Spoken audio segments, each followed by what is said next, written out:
Hello student, आज एक और पैकिंग के बारे में हम पढ़ने जा रहे हैं। That is a more effective compare to previous two, and these two are face centered cubic packing and hexagonal closed packing. Both are closed packing, one FCC and second that is HCP. FCC को CCP भी आप बोल सकते हो। तो efficiency इसकी ज़्यादा है, अराउंड 74%। ओके, और ये दोनों जो पैकिंग है हमें साथ में ही पढ़ने हैं, जिससे दोनों के बीच का जो डिफरेंस है वो कहाँ से मिलेगा वो कॉन्सेप्ट भी आपका क्लियर हो जाएगा। तो इसमें हमें कौन सा 2 डायमेंशन लेना है वो भी मैं आपको बता दूंगा। तो दोनों पैकिंग हम साथ में पढ़ रहे हैं। तो सबसे पहले 1 डायमेंशन। तो आगे जैसे मैंने बताया था वैसे 1 डायमेंशन में तो कोई इश्यू नहीं है, तो दोनों का 1 डायमेंशन क्या रहेगा, सेम ही रहेगा। ओके, तो यहाँ भी 1 डायमेंशन सेम पैटर्न में चलेगा। चलो अब बात करते हैं 2 डायमेंशन। तो दोनों का 2 डायमेंशन भी सेम रहेगा, लेकिन दोनों का 2 डायमेंशन कौन सा, स्क्वायर नहीं, हेक्सागोनल। तो हेक्सागोनल कैसे था, सबको पता है कि 2 स्फीयर के बीच में यहां पे स्फीयर था।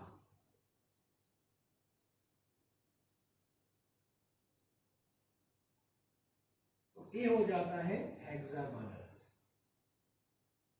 यहां भी ऐसे, ठीक है। ये हेक्सागोनल लेयर है। चलो इसको एक प्लेन है, उसको मैंने नाम दे दिया ए प्लेन। क्लियर, यहां भी हेक्सागोनल ही रहेगा। मतलब दोनों का 2 डायमेंशन मैंने पहले ही बोल दिया कि दोनों का एक 2 डायमेंशन है वो सेम है।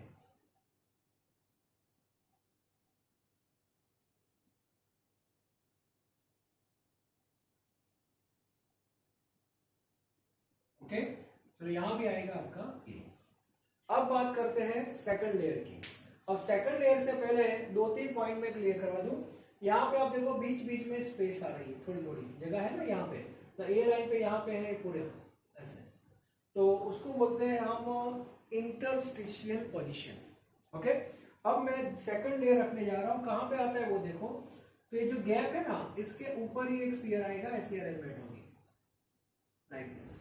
दूसरा लेयर भी हेक्सागोनल ही होगा, लेकिन स्फीयर के ऊपर स्फीयर वाला नहीं। ओके, ये जो 3 स्फीयर है उसके ऊपर हम रखेंगे, तो ये जो जगह थी वो ब्लॉक हो गई। दूसरा स्फीयर ऐसे ही आएगा, तो वापस देखो ये जगह ब्लॉक हो रही है। तो ए लाइन जब आप रखोगे तो ये जो जगह थी वो ब्लॉक हो रही है। आप देखो ये फर्स्ट रो से, फर्स्ट लाइन से सेकंड लाइन है, 2 के बीच में आप आओगे यहाँ पे, तो इससे क्या होगा, ए ब्लॉक हो गया और ऊपर वाला देखो कट रहा है। तो यहाँ भी कुछ ऐसा ही होने वाला है। तो इससे क्या बनता है, जब आप सेकंड लेयर रखते हो तो 2 लेयर के बीच में एक गैप बनती है, that is called hole, void ऐसा बोल सकते हैं। और ये दोनों वाइड को हम अलग से भी आइडेंटिफाई कर सकते हैं। जैसे ये जगह है उसको मैं अलग से थोड़ा दिखा देता हूं।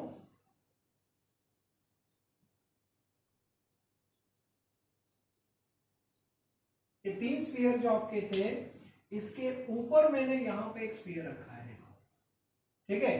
तो ये जो स्पेस बनती है 3D में, इसका जो शेप है that is a tetrahedral.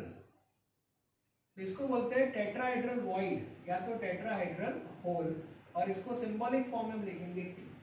Okay, तो यहां पे आपको जो दिखाई देते हैं टी है, ए टी है, ये सब टी है। दूसरी बात, दूसरा भी एक होल बनता है, गौर से आप देखोगे तो पता चल जाएगा। मान लो कि ये 3 स्फीयर आपके थे, तो सेकंड लेयर से एक दूसरा भी होल बनता है। आपने नोटिस किया होगा, फर्स्ट लाइन है, जैसे मैंने यहाँ पे रखी तो यहाँ पे देखो यार, ये जो जगह थी ये होल है वो 3 बार कट जाता है। तो एक्चुअली एक दूसरा होल भी यहाँ पे बनता है लाइक दिस। जब परफेक्ट अरेंजमेंट होगी तो ऐसे बनता है।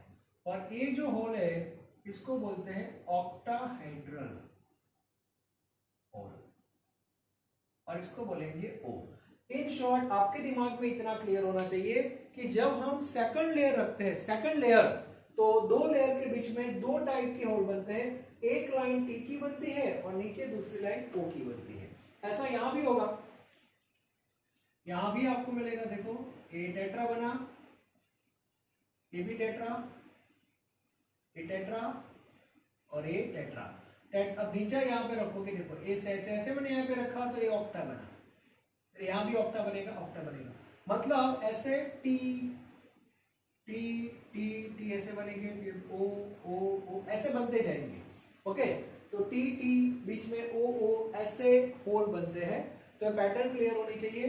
तो सेकंड लेयर जो आपका है that is not like a, तो वो बनेगा आपका बी, तो यहां भी रहेगा आपका बी। क्लियर? ओके, अब 2 लेयर तक आप देखते जाओ, up to 2 layer both are same. 2 layer तक कोई डिफरेंस ही नहीं है दोनों के बीच में। तो आप बोलोगे सर डिफरेंस क्रिएट कब होगा? That is question, difference sir create कब होगा? तो डिफरेंस क्रिएट होगा थर्ड लेयर से। ओके, अब थर्ड लेयर देखो मैं कैसे रख रहा हूं, तो वो डिपेंड करेगा कि आप कैसा रख रहे हो थर्ड लेयर। तो मान लो कि मैंने थर्ड लेयर यहां पे रखा, दैट इज लाइक सी, और यहां पे मैंने थर्ड लेयर रखा that is like A. So what is the difference between this to?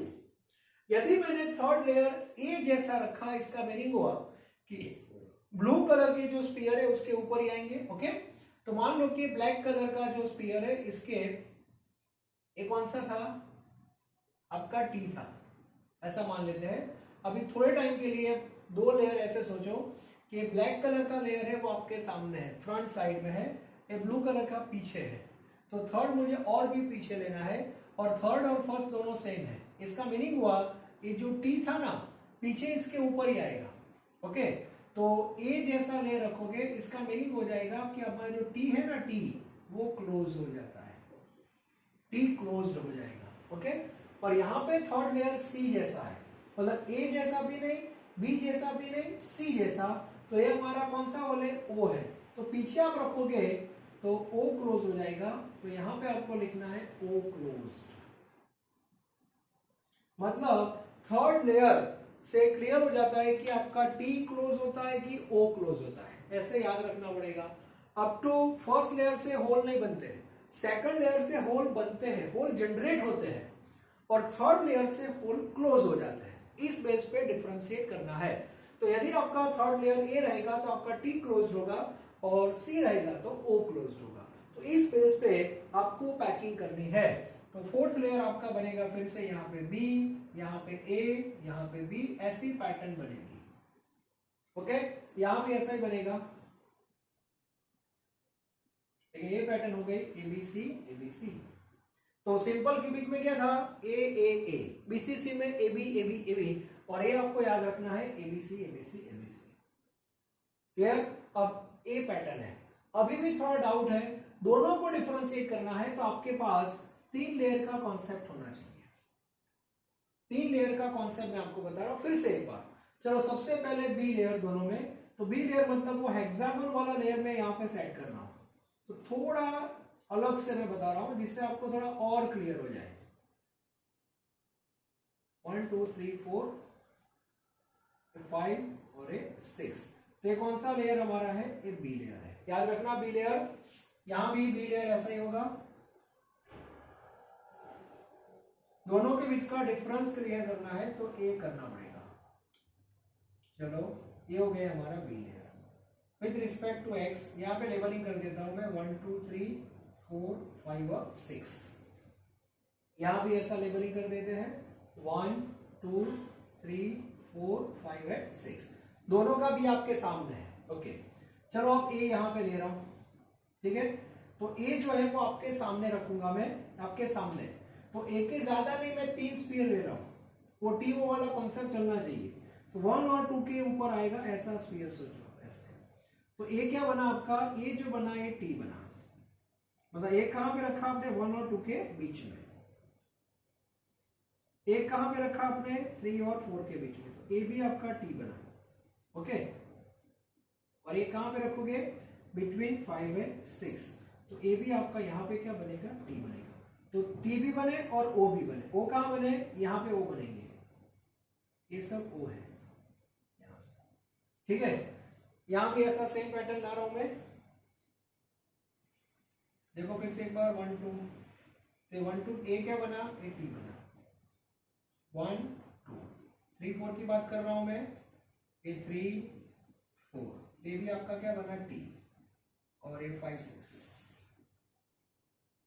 तो ए भी क्या बना टी बना। ठीक है, तो 2 लेयर मैंने आपको बता दिए, आपके सामने 3 स्फीयर वाला लेयर है। अब देखो थर्ड लेयर, इसमें सी लिखा है, थर्ड लेयर इसका सी है, इसका मीनिंग क्या होगा, सी मुझे कहाँ रखना है सोच के बताओ, वो अलग है, मतलब पीछे 1 2 के ऊपर नहीं आना चाहिए, और यहाँ पे थर्ड लेयर कौन सा है, अगेन ए, तो आगे जो थर्ड थे वैसे ही पीछे रखना पड़ेगा, मतलब ए पैटर्न में। अब ये पैटर्न में आप रखोगे 1 2 3 4 और 5 6, तो यहाँ पे 1 2 के ऊपर है, तो पीछे भी 1 2 के ऊपर ही आएगा कि नहीं, तो आपका ये जो टी है वो क्लोज हो जाएगा, इसलिए मैंने बोला कि थर्ड लेयर से टी क्लोज हो जाता है। ओके, यहाँ पे आपको क्या करना है, ओ क्लोज करना है, मतलब इसको क्लोज करना है, मतलब आपका जो 1 2 वाला कॉन्सेप्ट है वो ऐसा नहीं आएगा, वो 2 और 3 के बीच में आएगा, मतलब 2 और 3 के बीच में रखोगे तो आपका ओ क्लोज हो जाएगा पीछे। ओके, उसके बाद 4 और 5 पे रखना, और बाद में 6 और 1 पे रख देना, तो अपने आप दोनों के बीच का डिफरेंस क्लियर हो जाता है। ओके, फॉर एग्जांपल ये रहा, देखो थोड़ा आराम से देखो, पता चल जाएगा, आपके सामने एक्स है और इसके कांटेक्ट में हमारे 6 स्फीयर आ गए, ये बी लेयर है आपके सामने है, एक छोटा सा पार्ट मैंने सिलेक्ट किया है बी लेयर का, इसके ऊपर मैंने लेबलिंग भी कर दिया है। ओके, अब इसके ऊपर मैं 3 स्फीयर डाल रहा हूं, ठीक है, तो एक स्फीयर का मान लो कि ये 1 2 है, तो इसके ऊपर यहाँ पे रखेंगे एक 3 4, एक ऐसे ये रख दिए, देखो 3 लेयर, तो यहां से होल जनरेट हो गए आपके, ये बीच में जो होल जनरेट हो रहा है, मान लो कि एक स्फीयर 1 और 2 के बीच में है, मतलब ए स्फीयर, और ए स्फीयर से ए होल बनता है, ये कौन सा बनेगा, टी, मतलब पीछे होल बनते हैं T O T O T O, ऐसे ऑल्टरनेटिव होल यहाँ पे बनने वाला है। ओके, और वो जो होल है वो कब कौन सा होल क्लोज होगा, that depends on third layer. तो मान लो कि अभी यहाँ पे है, यहाँ पे भी है, तो पीछे मैं थर्ड लेयर सेट कर रहा हूँ। ओके, तो मान लो कि यहाँ पे जो 1 2 के बीच में यहाँ स्फीयर है, तो इसके पीछे यहाँ डाल दिया मैंने, तो एक जो होल था वो क्लोज हो जाएगा, दैट इज टी, ये टी है आपका, ये क्लोज हो जाएगा, मतलब यहाँ पे 1 2 के बीच में है ए स्फीयर, तो पीछे भी 1 2 आएगा, तो टी आपका क्लोज हो जाएगा। यदि 1 2 की जगह 2 3 के बीच में यहाँ रखूंगा तो आपका वो क्लोज हो जाएगा, सिंपल। ओके, तो इस बेस पे हम अरेंजमेंट कर सकते हैं, बहुत ही सिंपल है, आराम से आप देख सकते हो। ठीक है, तो इस बेस पे अरेंजमेंट हम कर सकते हैं, तो बहुत इंपॉर्टेंट अरेंजमेंट है दोनों की, दोनों में क्लियर होना चाहिए difference, up to 2 layer both are same, third layer से डिफरेंस क्रिएट होगा, तो इन दोनों के बीच का डिफरेंस क्रिएट करना है तो आपके पास मिनिमम 3 लेयर होने चाहिए। ओके, चलो अब बात करते हैं पैकिंग एफिशिएंसी की। पैकिंग एफिशिएंसी, तो दोनों में same efficiency around 72%, good, packing efficiency 72% है। कोऑर्डिनेशन नंबर की बात करते हैं, तो कोऑर्डिनेशन नंबर इसका क्या होगा, 12, तो इसका भी कोऑर्डिनेशन नंबर 12 ही होता है, दोनों का कोऑर्डिनेशन नंबर 12 है। पता चल जाएगा with respect to X, 6 sphere same plane के, 3 ऊपर है 3 पीछे है, तो 12 ही होगा, दोनों में सेम पैटर्न आ रही है। ओके, अब बात करते हैं यूनिट सेल। यूनिट सेल के लिए एक्सरे पास करना पड़ेगा, तो एक्सरे में से आपको क्या मिलेगा, दोनों का लेटाइस बनेगा, और इसका जो लेटाइस है, इसका जो यूनिट सेल मिलता है, that is a face centred cube, मतलब क्यूब तो ड्रॉ करना ही है आपको, तो ये क्यूब हो गया,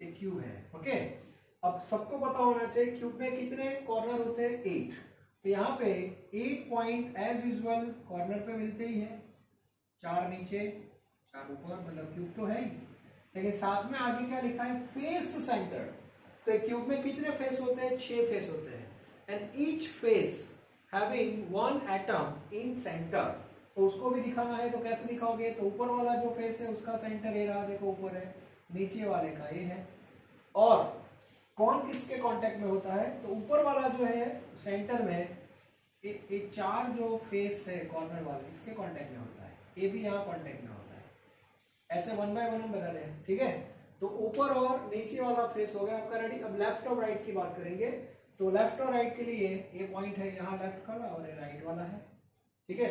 ये भी चारों कॉर्नर जो फेस के होते हैं इसके कांटेक्ट में होता है, 1 2 3 4, यहाँ भी ऐसे 1 2 3 और 4। अब कौन से रह गए, एक फ्रंट और एक बैक साइड के फेस रह गए। तो फ्रंट साइड वाला फेस ये रहा आपके सामने, इसका सेंटर ये है, बैक साइड वाले का सेंटर यहाँ पे है। तो फ्रंट साइड का जो है वो भी कांटेक्ट में रहेगा 1 2 3 और 4। बैक साइड वाला है वो 1 2 1 2, बैक साइड वाला 1 2 3 और 4। क्लियर। तो ऐसे हम फेस सेंटर बना सकते हैं। चलो अब इसमें टोटल लेटाइस पॉइंट कितने हैं, लेटाइस पॉइंट्स कितने हैं वो भी क्लियर कर दो। लेटाइस पॉइंट्स टोटल 14 में से 8 कहां पे होंगे, 8 at corner, 8 at corners, 6 at face. Total 14 point है, तो 6 फेस पे होंगे, फेस के सेंटर में, और 8 कॉर्नर पे होंगे। तो इसका z क्या होगा, z means number of atoms per unit cell. तो जो कॉर्नर है उसमें से तो आपको 1/80 मिलेगा इंटू 8 प्लस, चलो फेस की बात हो गई। अब मुझे बताओ ये जो फेस है वो कितने यूनिट सेल के साथ कॉमन होगा, तो 2। अब इसमें या बीच में एक एटम है तो वो ए यूनिट सेल का भी हुआ और बगल में जो दूसरा यूनिट सेल है उसका भी हो जाएगा। मतलब फेस में से आपको 1/2 मिलता है, ओके। और ऐसे कितने फेस है, 6, so 1 plus 3 that is equal to 4। तो याद रखना FCC का Z 4 होता है। और बहुत सारी मेटल जो वेल नोन है आपको पता है, कॉपर है, सिल्वर है, Ag Au, all having packing like this, और इसको बोलते हैं फेस सेंटर क्यूब। ये जो हेक्सागोनल है इसका जो यूनिट सेल है वो हेक्सागोन टाइप का है, लेकिन वो आपके सिलेबस में है नहीं, और नाम से पता चलता है हेक्सागोनल, मतलब हेक्सागोन बनता है। हेक्सागोन कैसा होता है वो आपने नोटिस किया होगा, वो बेंजीन की रिंग वाला कॉन्सेप्ट। जैसे बेंजीन में 6 कॉर्नर आप ऐसे थोड़े इंक्लाइन पोजीशन में दिखा सकते हो।